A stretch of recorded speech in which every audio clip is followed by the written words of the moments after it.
আসসালামু আলাইকুম। তোমরা কেমন আছো? আলহামদুলিল্লাহ ভালো আছি। তোমাদেরকে আজকে একটা জিনিস শেখাবো, একজনের পরিচয় দেব, তার নাম আল্লাহ। তার নাম কি? আমাদেরকে সর্বপ্রথম আল্লাহকে চিনতে হবে, তাই না? আল্লাহকে যদি আমরা না চিনতে পারি তাহলে আমরা সঠিক গন্তব্যস্থলে আমরা পৌঁছাতে পারবো না। কেমন? আমাদের যিনি ইসলামের বাহক, তার নাম তোমরা জানো? এনার নাম হলো আখিরি জামানার নবী মুহাম্মদ রাসূলুল্লাহ সাল্লাল্লাহু আলাইহি সাল্লাম। কি নাম? হলো মুহাম্মদ সাল্লাল্লাহু আলাইহি ওয়াসাল্লাম। তিনি এই ইসলামটাকে প্রচার করতেন। তোমরা শোনো, ইসলামটাকে প্রচার করতেন। আল্লাহর যে কোরআনের যেটা বাণী, আল্লাহ যেটা অবতীর্ণ করতেন, যেটা আমরা পড়ি কোরআন শরীফ, তাই না? কোরআনটাকে যারা আমরা দেখেছি, সেই তার ভাষা তিনি প্রচার করতেন মানুষের সামনে, মানুষকে সঠিক পথ দেখানোর জন্য। তো এক সময় অনেক রকম মানুষ থাকে তো আমাদের মধ্যে, তাই কি না? তো যারা সেই সময় যে সমস্ত মানুষরা ছিল, মুশরিক কাফের যারা ছিল, যারা এক আল্লাহকে বিশ্বাস করতো না, যে আল্লাহ বলে কেউ নাই, এরকম অনেক লোক ছিল, এখনো আছে। তো সেই সমস্ত লোকেরা নবীকে বলতেন যে, নবী মুহাম্মদ, আপনি তো বলছেন আল্লাহ এক, তা তোমার আল্লাহর বংশ তালিকা আমাদেরকে বলতে হবে। তোমার আল্লাহর বংশ তালিকা, তোমার আল্লাহর পরিচয় আমাদেরকে দিতে হবে। তখন সেই সময় একটা সূরা অবতীর্ণ করলেন আল্লাহ পাক, যে সূরাটির নাম হলো সূরা ইখলাস। কি? সূরা ইখলাস।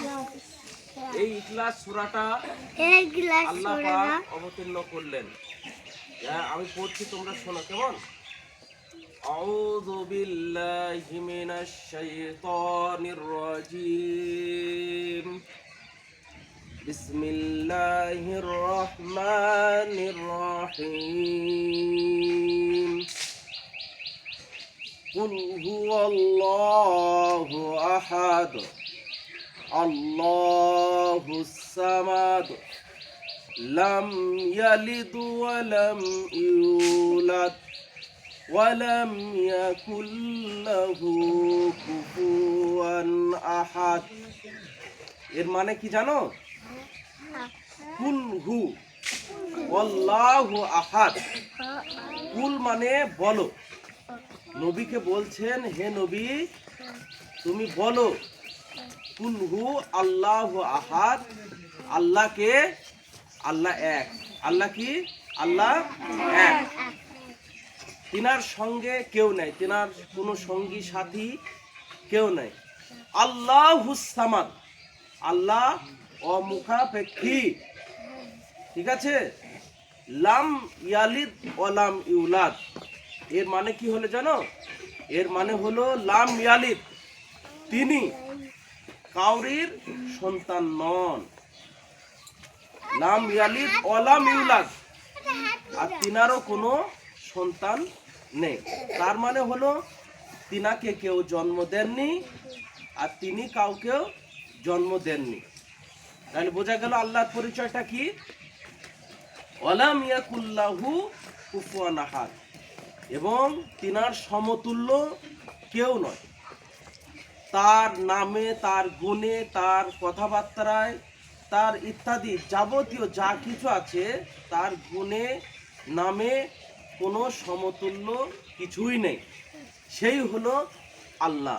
তার নাম কি? আল্লাহ।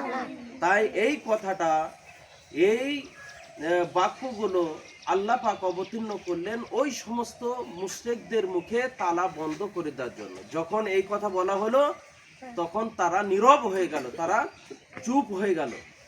এই সূরাটা কত ফজিলত জানো? এটা যে ইখলাস, মানে অন্তরের অন্তরস্থল থেকে যে আল্লাহকে তুমি বিশ্বাস করলে যে আল্লাহ এক, আল্লাহ অদ্বিতীয়, আল্লাহর মানে সমতুল্য কেউ নন, আল্লাহর কোনো সন্তান আদি নয়, আল্লাহর কোনো বংশ নেই, আল্লাহর কোনো সংসার নেই, কোনো ছেলে মেয়ে নেই, কেউ নেই। যখন তুমি বিশ্বাস স্থাপন করলে অন্তরের অন্তরস্থল থেকে, তখন মানে নবী পাক বলছেন যে কোরআনের যত সূরা আছে সমস্ত সূরা মানে 3 ভাগ করলে এক ভাগ, মানে এক ভাগ পড়লে, এই একটা সূরা পড়লে তার এক ভাগের নেকি সে পেয়ে যাবে।